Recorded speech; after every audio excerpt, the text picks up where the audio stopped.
Bueno, bienvenidos al Coco Podcast. Estamos acá con Renato Salazar, que es asesor de estilo de vida, máster en nutrición, y con él vas si es que quieres aprender a nutrirte y entrenar. También le encanta el jiu-jitsu y la moda urbana, así que lo van a ver mejor vestido que mí. ¿Qué tal, mi hermano? Un gustazo estar acá de nuevo con los Coco Lovers. Nada, compartiendo un poco de eso que tanto nos apasiona, ¿no? El bienestar, la alimentación, ¿no? Sí, tal cual. Y con eso queríamos agregar valor a la gente que escucha este podcast, como te contaba, una extensión del mensaje que seguimos dando para poder atender cosas bien concretas, ¿no? Solo para dar un ejemplo y contextualizar a la gente, tú has trabajado con deportistas de altísimo nivel, ¿no? Farfán, uno de ellos. Sí, sí. Con Jefferson tuvimos, bueno, los dos periodos, digamos, postoperatorios que tuvo de readaptación al juego, pues no. Estuve trabajando con él, felizmente con excelentes resultados. Logró regresar, salir campeón. Ese ha sido a nivel, creo yo, digamos, a nivel de vínculo emocional con un trabajo que he podido tener. Yo creo que ese ha sido definitivamente el que recuerdo con más cariño, ¿no? ¿Por qué es especial esta circunstancia con Jefferson? O sea, porque también se tratan temas ya un poco más de la mente en relación a la alimentación o en relación a la lesión o... Sí, bueno, primero porque él en realidad toda mi vida ha sido un ídolo para mí. Tener la oportunidad de haber trabajado con él y definitivamente en el caso de él, o sea, él es un deportista que ya está en una etapa muy cercana a la culminación de su carrera y ha logrado muchas cosas en clubes muy importantes y obviamente a nivel mundial, ¿no? Entonces, definitivamente cuando se dieron estos dos momentos, ¿no? De una lesión ya bastante recurrente con la que él viene batallando de años, definitivamente ahí para mí también fue muy inspirador ver cómo él, a pesar de todo eso y a pesar de la crítica, y nosotros sabemos acá cómo son los medios, a pesar de todo eso, él seguía teniendo el deseo, el espíritu de superación de no solamente reponerse, sino llegar de la mejor forma posible, porque él tenía un objetivo claro y él, sin importar qué fuera a pasar, él iba a trabajar para conseguirlo. Entonces, para mí eso fue muy contagiante en el buen sentido de la palabra, ¿no? ¿Y qué ajustes hubo en su alimentación? Bueno, hay varias cosas ahí que tuvimos que modificar, ¿no? De hecho, él vive en una casa con bastantes familiares, entonces el tema de la alimentación es más, digamos, por así decirlo, como suele ser convencionalmente en un hogar limeño, no necesariamente se tienen en ciertos aspectos en consideración que sabemos nosotros que hacen gran diferencia, el tema de los insumos que se usan para cocinar, los aceites. Son cosas que al final del día, pues no, a veces la gente no cree o no le da la importancia necesaria y es hasta más importante de lo que terminas poniendo en tu plata, ¿no? Con qué lo cocinas, qué usas para prepararlo, ¿no? Sí, tal cual. Entonces básicamente era una alimentación tradicional, cultural, peruana, de familia. Sí, tuvimos que cambiar bastante eso sobre todo, ¿no? O sea, digamos, partió también un poco por educar, o sea, las personas que estaban detrás ahí que tenían la responsabilidad, digamos, de velar, pues, no por las preparaciones, que trabajaban en la cocina. Claro, porque Jefferson no es que Exacto, precisamente tira exacto. cocina. Exacto, no, claro, hay un personal que lo ayuda, ¿no? Lo asiste Claro, con todo obvio. eso.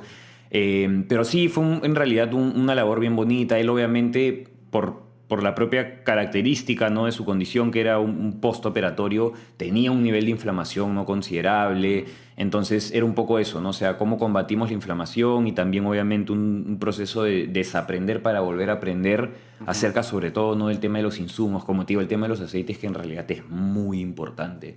A veces la gente no... Muchas veces cuando recién en consulta hablo un poco de eso, la gente se sorprende porque dice, yo para mí el aceite era utilizaba lo que había en mi casa y fue ni por acá que eso me podía generar, ¿me entiendes? Algún prejuicio ni nada por el Sí, estilo. no, no es como lo más intuitivo Exacto, de ver, ¿no? El exacto. cómo preparas lo que preparas. Y entrando a ese tema de los aceites, siento que esto de la nutrición tiene distintas escuelas, ¿no? Históricamente nos venimos nutriendo de distintas formas de ver la nutrición, distintas formas de estudiarlos y obviamente hoy ya tenemos metaanálisis y formas de comprender todo el grueso de la literatura que hay para de pronto sintetizar y sacar conclusiones que estén más cerca de ver un estudio aislado que se hizo en 1900 y pico y como tener un ojo crítico a eso, ¿no? Entonces, el tema del colesterol, ¿qué mitos hay y qué hay ahí, ¿no? O sea, ¿qué realmente, cómo es la nueva forma de entender el colesterol? Ujú.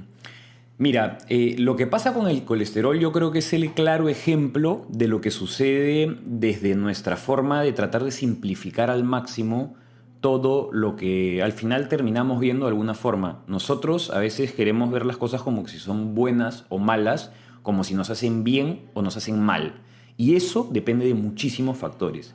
El colesterol, y te lo digo porque me pasa con familiares directos, hasta mi papá a veces, que inclusive esto lo hemos conversado varias veces, tiene ya digamos ese chip, mis abuelos también, por ejemplo, tíos y demás, leen o ven la palabra colesterol y automáticamente lo asocian con algo negativo, cuando en realidad el colesterol es una sustancia muy similar a una cera, es un tipo de grasa, de lípido, que nuestro hígado produce de forma completamente natural.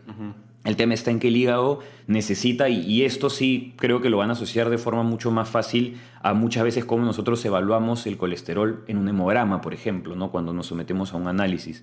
El colesterol, para ser transportado, necesita de lipoproteínas. Lipoproteínas son otro tipo de sustancias que se generan entre la mezcla de un lípido, una grasa y proteína.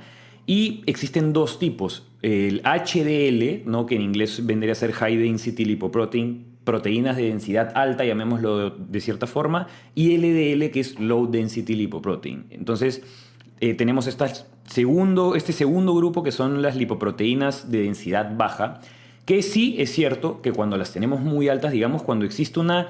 Al final, el rol de las lipoproteínas es transportar el colesterol. Sí es cierto que cuando existe un desbalance entre ambas, ahí probablemente es cuando vamos a presentar niveles de colesterol altos, pero nuestros niveles de colesterol no están absolutamente, no están limitados, digamos, si consumimos o no colesterol de forma dietaria. O sea, y también sucede inclusive cuando uno consume proteína animal. No necesariamente el que ese cárnico que tú estés consumiendo tenga una cierta cantidad de colesterol va a ser que se tiene la idea de que si nosotros comemos algo que contenga colesterol, este colesterol, digamos, de cierta manera va inmediatamente a formar parte del nuestro, y no es así, ¿no?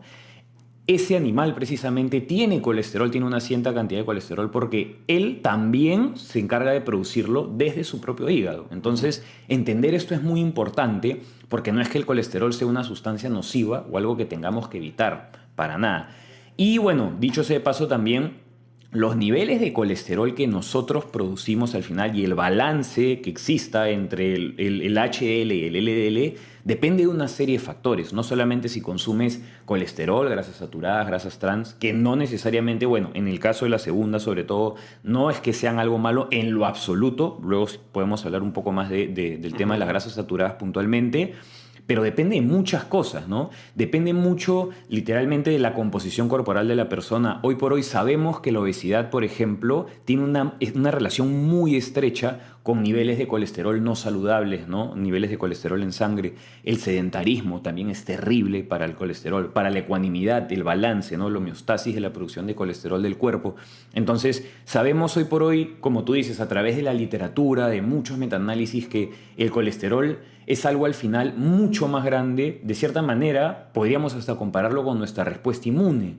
Nuestra respuesta inmune no es que necesariamente uno a veces dice, ¿qué hago, qué tomo para reforzar, digamos, mi inmunidad? No es algo tan puntual o tan sencillo verlo de esa forma, ¿no? Es algo que conlleva muchas cosas, literalmente desde la forma en la que vivimos hasta cómo nos alimentamos, ¿no? Entonces, eso es importante, entender que el colesterol es algo mucho más grande que solamente lo que comes o dejas de comer. Y, o sea, el colesterol entonces es algo que nosotros utilizamos. Exactamente. Y es algo que O sea, tiene necesitamos. Las membranas de nuestras células están hechas de colesterol. Si no tuviéramos colesterol en el cuerpo, no podríamos sobrevivir. No se podrían regenerar. Exactamente. La vitamina D, por ejemplo, el colesterol es muy necesario para realizar la correcta fotosíntesis de la vitamina D. Entonces, es muy importante. Es más, es algo necesario. Si nosotros no produjéramos colesterol, no podríamos mantenernos vivos, básicamente, ¿no? O sea, el colesterol, ¿hay fuentes y fuentes? A ver, lo que pasa es que sí, hay fuentes de colesterol dietario, digamos, ¿no? Hay ciertos alimentos que tienen una cierta cantidad de colesterol. Ujú. Pero, o sea, como te digo, eso no necesariamente... Sí es cierto que la mayoría de fuentes de colesterol terminan teniendo un cierto nivel de impacto sobre nuestros niveles de colesterol, Ujú. pero no es como que nosotros, por ejemplo, pasa a veces con la yema del huevo, ¿no? Claro. Todo el mundo le tiene miedo al tema de la yema y en realidad no es que el colesterol presente en la yema, digamos, de cierta forma vaya automáticamente a formar parte de tus niveles de colesterol, ¿no? Como te digo, tus niveles de colesterol son algo producidos por tu hígado. Ujú. Que tú consumas o recibas colesterol de alguna otra fuente va a estar sujeto a una serie de procesos fisiológicos que pueden o no hacer, ¿me entiendes?, que tus niveles de colesterol varíen. Y Pero eso depende mucho de la persona también, ¿no? en cuestión de monitoreo, Ujú. porque obviamente ya yo escucho esto y digo, entonces por ahí que no me voy a privar de la yema, Ujú. pero como regla del pulgar, de qué forma me monitoreo, o ya es algo que específicamente se tenga que hacer de la mano de un especialista.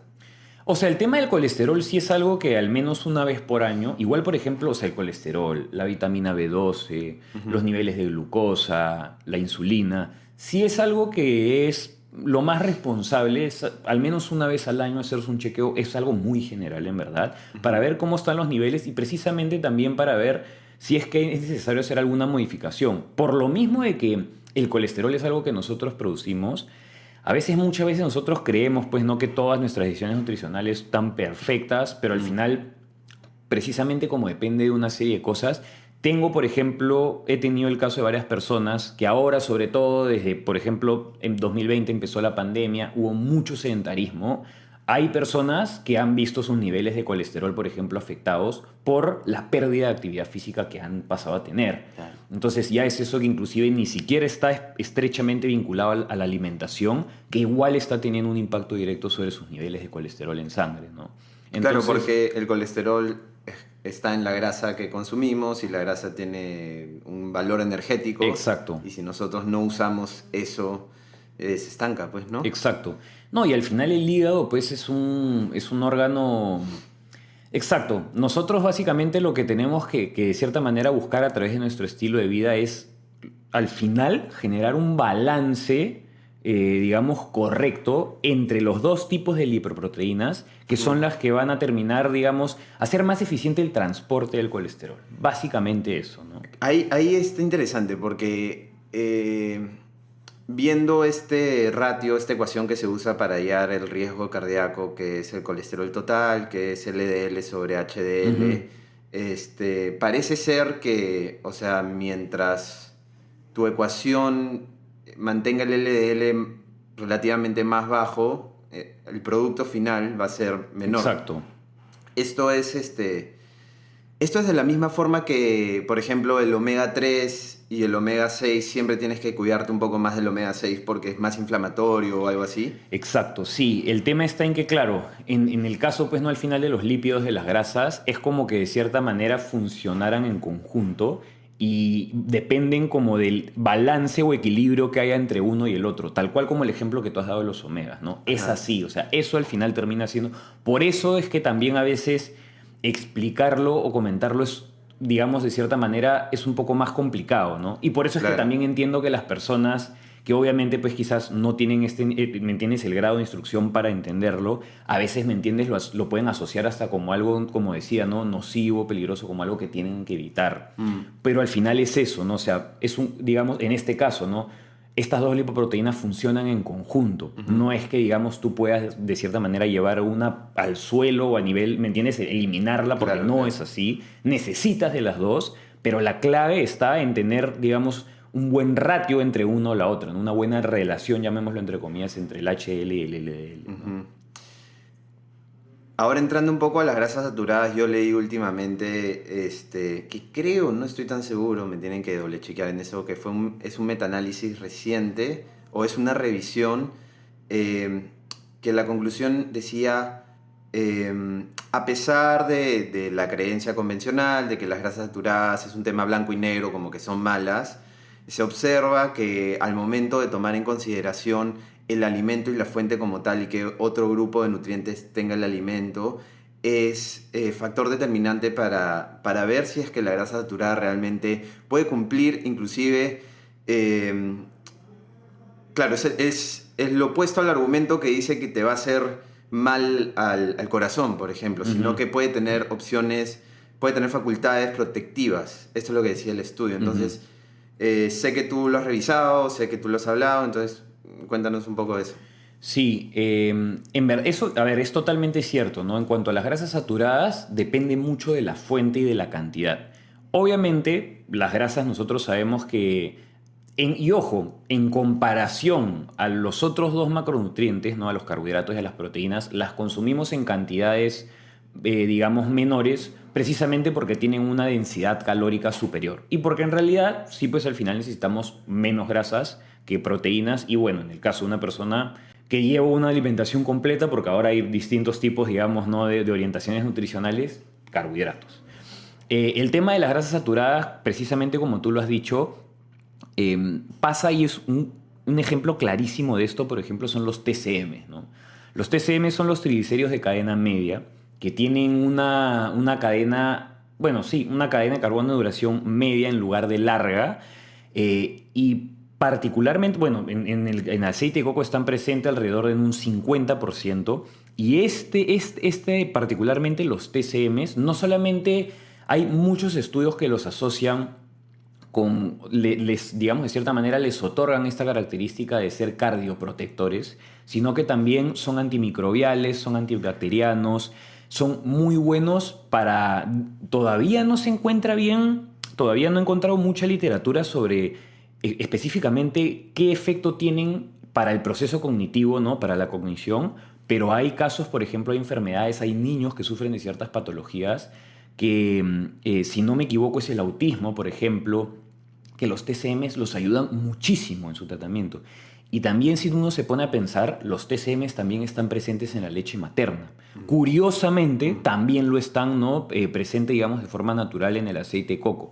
El aceite de TCM es como tal puramente, también es una extracción. Es básicamente un ultra concentrado del aceite de coco, digamos, completo como tal. Entonces ahí estamos hablando de una grasa saturada que es realmente un súper alimento y un súper nutriente y que te está generando inclusive un efecto cardioprotector diferente a lo que se suele pensar que las grasas saturadas tienen que ser evitadas o demonizadas, ¿no? Y eso en verdad es porque inicialmente hace muchísimos años se demonizaron las grasas saturadas y sí puede ser algo muy controversial, pero yo al menos dentro de lo que me he informado es así, hay muchos profesionales que coinciden con esto. Se hizo de esta forma para comenzar a promocionar el consumo de grasas trans, de grasas hidrogenadas. Refinadas hidrogenadas que al final terminaron siendo inclusive el primer tipo de grasas trans, era un tipo de grasa que se utilizaba inclusive para lubricar maquinaria y que la comenzaron a comercializar para el consumo humano. Algo así leí, como que los aceites de cocina antes eran aceites para aceitar máquinas. Y hoy por hoy tú los puedes usar. O sea, tú le puedes echar un aceite vegetal completamente refinado. Ahora es el life hack cuando antes era el estándar. Exactamente. Pero así como también muchos años atrás los doctores participaban en las publicidades de cigarros. O sea, claro. Por eso es que también es importante entender que siempre todas estas enseñanzas que, digamos, recibimos una muy temprano que fueron hereditarias, tenemos que actualizarlas, porque también la ciencia se actualiza. Sobre la marcha del tiempo nos damos cuenta de que habían cosas que pensábamos que quizás no son así, y es necesario a veces desaprender para aprender cosas nuevas, ¿no? También pasa, por ejemplo, en cuanto a grasas saturadas. Dar otro ejemplo cualquiera, ¿no? Diferente a cómo son las grasas refinadas, por ejemplo, en el caso de las grasas trans, que sabemos que a nivel intestinal generan mucha inflamación, pueden derivar en permeabilidad intestinal inclusive. Tienes, por ejemplo, también la mantequilla clarificada, ¿no? Que es, digamos, como una mantequilla convencional, se le retira el sólido lácteo y te queda prácticamente que únicamente la parte, bueno, los lípidos de la mantequilla. Y esta mantequilla, la mantequilla clarificada, tiene...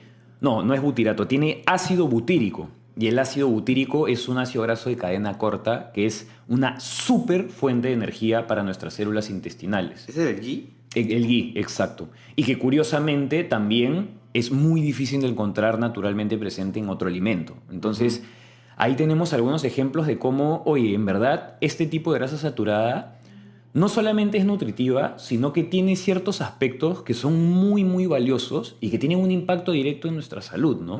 Entonces siento que eso también es importante, ¿no? Y es algo que yo trato de compartir siempre. Sí. A veces también, pues, no, la gente peca y dice, no, voy a usar mi aceite en spray, que no puedo decir el nombre de la marca, Ajá, ajá. que es aceite de canola, que sabemos hoy por hoy que es un aceite altamente inflamatorio y que años atrás todo el mundo usaba para cocinar, ¿no? Vale la pena hacer un punto en esto porque en verdad la gente cree que esos aceites no tienen calorías, Uf, pero lo que pasa es que al momento de calcular qué tan pequeña puede ser la porción Exacto. con un toque, sale que es 0 puntos, se sale de los decimales, pero si tú haces varios toques, exacto. va a sumar calóricamente, o sea, no es que no tenga calorías. Y muy aparte de eso, o sea, las calorías al final, los macronutrientes, son la capa más general de información de parte de los alimentos. Pero hay tantas capas de información adicionales Sí, que sí. se desglosan de eso que terminan siendo mucho más importantes de si algo tiene o no calorías, Sí. que en realidad entiendo que es la forma en la que estamos tratando de cierta manera de generalizar un poco el acercamiento nutricional para que las personas puedan tomar mejores decisiones, pero en realidad yo creo que hay que educar mucho todavía en cuanto a qué hay detrás de eso, ¿no? Creo que cuando uno comienza, y una vez, este era un entrenador de la UFC, ¿cómo se llama este peleador? John Bon Jones. Ya, el entrenador de TriStar. No era un... O sea, yo lo conocí por él. Ya. No me acuerdo muy bien, pero yo llegué a un libro que ahí fue mi introducción al aceite de coco, que era como, haz estos, se llaman las tostadas de Elvis, porque la mamá de Elvis Presley le hacía pan tostado con mantequilla de maní y plátano. Y al momento de hacer la tuesta en esa sartén y me dijo, hazlo con aceite de coco. Pero él tenía un dicho que decía, que me imagino él no lo ha creado, pero yo lo Claro, claro, claro. no cuentes las calorías, haz que las calorías cuenten. Totalmente. Entonces, cuando ves a través de la superficie de lo que es las calorías o los macronutrientes y vas un poco más a destapar las capas, ahí un poco comienzas a entender el siguiente nivel de lo que es nutrirte bien, ¿no? Exacto. Y el evitar calorías vacías, ¿no? O sea, Exacto. literalmente eso, que cada caloría que tú termines consumiendo tenga un porqué y que te termine generando y aportando un beneficio, ¿no? Eso es, yo creo, como la última meta de la nutrición. O sea, entender por qué tú decides comer algo y qué está generando eso en ti, ¿no? Sí, creo que nos podemos ir con esa idea, en verdad, porque la curiosidad creo que es lo que a mí me ha ayudado personalmente a seguir descubriendo, ¿no? Cuando la gente dice, no, yo ya sé todo porque me lo escucha el doctor tal y como que se quita el poder de investigación, creo que ahí la gente comienza a pecar de la misma forma que la gente en los 60s no cuestionaba al doctor que salía en las publicidades fumando cigarro. Exactamente. Entonces, por ahí va. Y te quiero agradecer.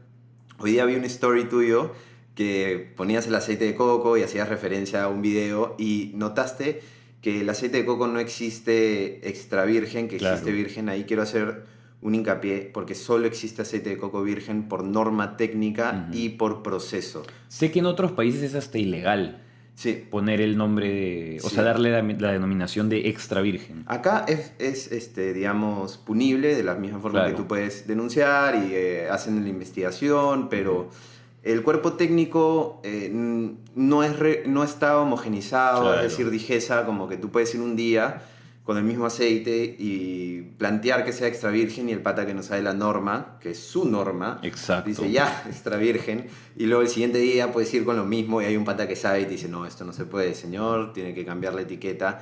Y cuando te trabajas con cadenas grandes, te piden que seas así de riguroso, ¿no? Exacto.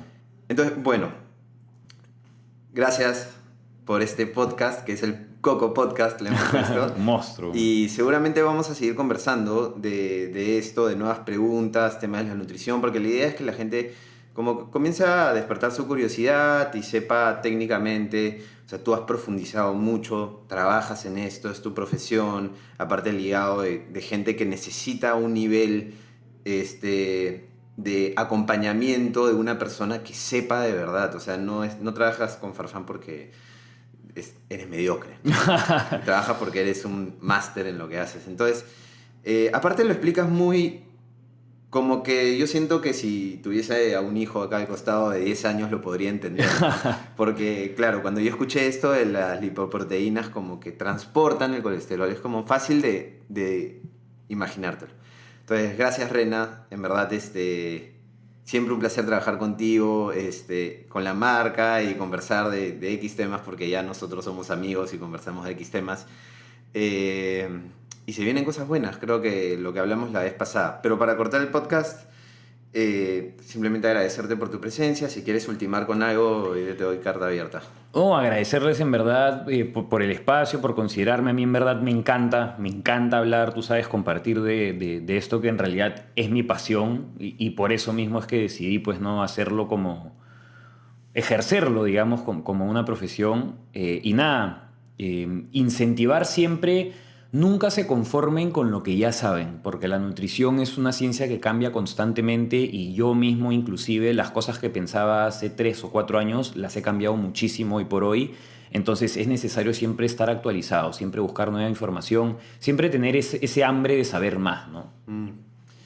Gracias, hermano. A ti, mi hermano. Nos vemos. Uy.